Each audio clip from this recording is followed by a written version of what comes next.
Alright YouTube, thank you for tuning in. Do like and subscribe if you enjoyed my videos and my channel. Be sure to check it out.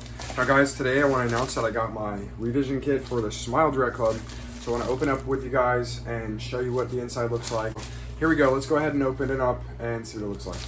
Alright guys, so what you're seeing right now is the revision kit package that I've got in the mail.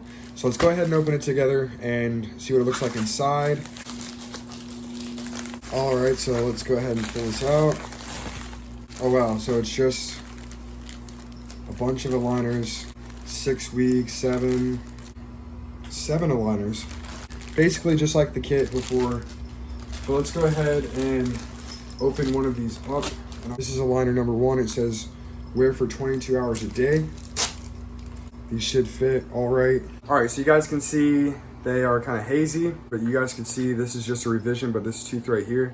Anyways, here's the bottom jaw and here's the top jaw. Oh, so you just slide in and then you just put the bottom and voila, they're in. You do need to have some water when you do put your aligners in. But anyways guys, yeah, so that is it. My teeth will be on point and I appreciate you guys watching this video. So like and subscribe if you did. I really appreciate you guys supporting me as a content creator by liking and subscribing. So I will see you guys in the next video. I love you guys. All right, bye.